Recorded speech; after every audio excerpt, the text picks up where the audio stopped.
सरकार की अधिकतर सेवाएं डिजिटल है। वो कॉमन सर्विस सेंटर पे जाता है और वहीं से उसको ये मेरी कॉमन सर्विस सेंटर वाली फोन दिखती है का एक बेहतरीन इंफ्रास्ट्रक्चर भारत में है।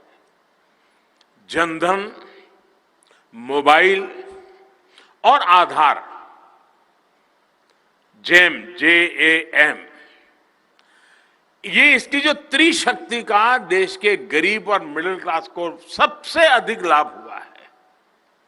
इससे जो सुविधा मिली है और जो पारदर्शिता आई है, उससे देश के करोड़ों परिवारों का पैसा बच रहा है। 8 साल पहले इंटरनेट डेटा के लिए जितना पैसा खर्च करना पड़ता था, उससे कई गुना कम, यानी एक प्रकार से नगण्य, उस कीमत में आज उससे भी बेहतर डेटा सुविधा मिल रही है।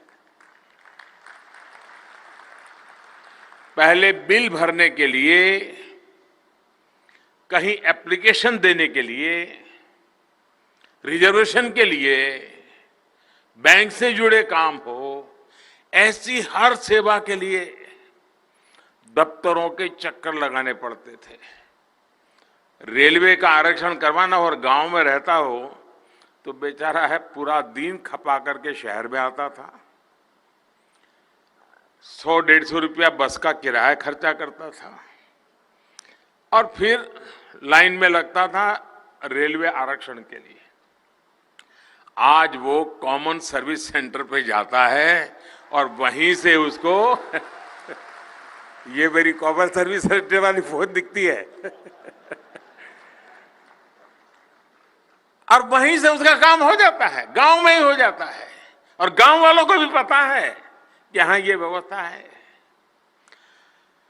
इसमें भी किराए, भाड़े, आना जाना, दिन लगाना, सभी खर्चों में कटौती आई है। गरीब, मेहनत मजदूरी करने वालों के लिए तो ये बचत और भी बड़ी है, क्योंकि उनका पूरा दिन बच जाता है।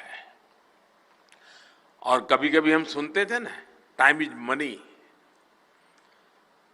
सुनने और कहने में तो अच्छा लगता है, लेकिन जब उसका अनुभव सुनते हैं तो दिल को छू जाता है। मैं अभी काशी गया था, तो काशी में रात को, दिन में तो इधर उधर जाता हूं तो ट्रैफिक और लोगों को परेशानी, तो फिर मैं रात को 1-1:30 बजे रेलवे प्लेटफॉर्म पर चला गया देखने के लिए वे कहाँ क्या हाल है, कि वहां का MP हूं तो काम तो करना है।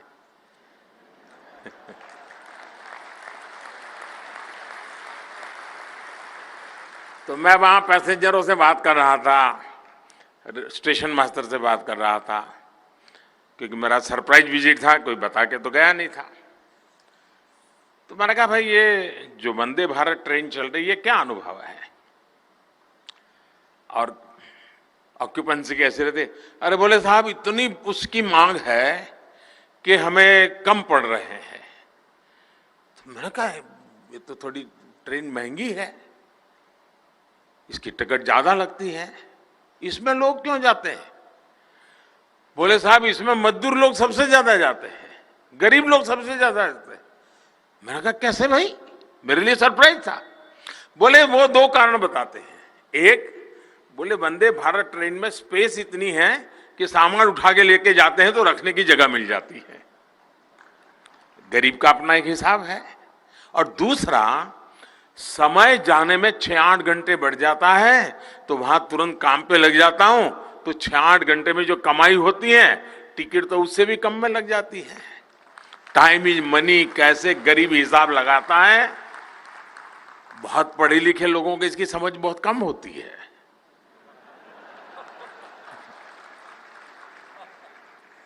साथियों, ई-संजीवनी जैसी टेली कंसल्टेशन की जो सेवा शुरू हुई है, मोबाइल फोन से बड़े बड़े अस्पताल, बड़े बड़े डॉक्टरों के साथ प्राइमरी सारी चीजें पूरी हो जाती है।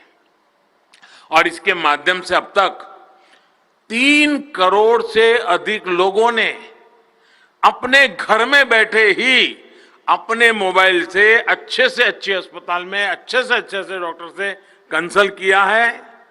अगर उनको डॉक्टर के पास जाना पड़ता तो आप कल्पना कर सकते हैं कितनी कठिनाइयां होती, कितना खर्चा होता।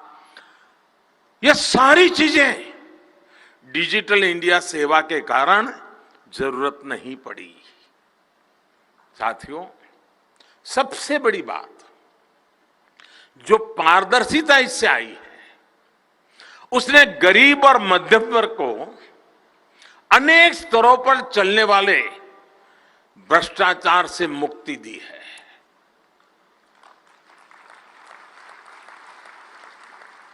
हमने वो समय देखा है जब बिना घूस दिए कोई भी सुविधा लेना मुश्किल था।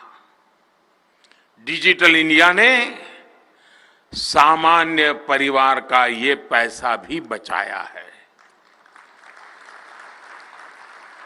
डिजिटल इंडिया बिचौलियों के नेटवर्क को भी समाप्त कर रहा है। અને મને તો યાદ છે એકવાર વિધાનસભામાં ચર્ચા થયેલી અને આજે ચર્ચાને યાદ કરું તો મને આશ્ચર્ય થાય કે આવી બધી વાત વિધાનસભામાં થતી હતી। કેટલાક પત્રકારો જઈને શોધશે, હવે શોધી કાઢશે બધું। વિષય એવો હતો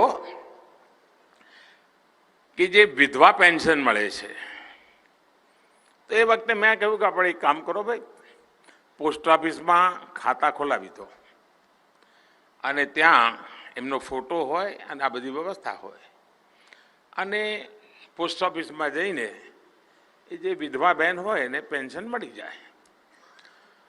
હોબાળો મચી ગયો, તોફાન મચી ગયો। મોદી સાહેબ તમે શું લાયા છો? વિધવા બહેન ઘરની બહાર નીકળે કેવી રીતે? એ બેંકમાં જાય, પોસ્ટ ઓફિસમાં જાય કેવી રીતે? એને પૈસા લે કેવી રીતે? બધું જાત જાતનું ભાષણ તમે વાંચો તો બધી મજા આવે એવું બધું બોલ્યા છે। મેં કહ્યું ભાઈ મારે તો આ રસ્તે જવું છે, હવે તમે મદદ કરો તો સારું। ના કરી મદદ, પણ આપણે ગયા કારણ જનતાએ મદદ કરી છે ને।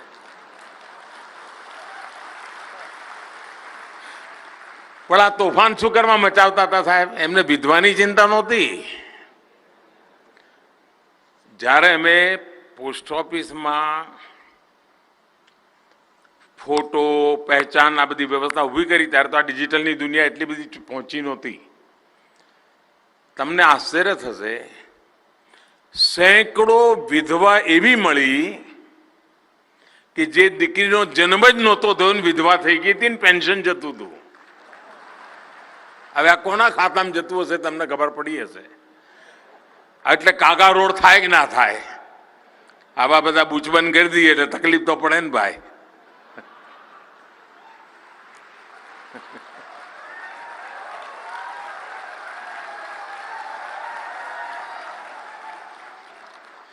આજે ટેકનોલોજીનો उपयोग કરીને डायरेक्ट बेनिफिट ट्रांसफर के माध्यम से बीते 8 साल में 23 लाख करोड़ रुपए से अधिक सीधे लाभार्थियों के बैंक खाते में भेजे गए हैं।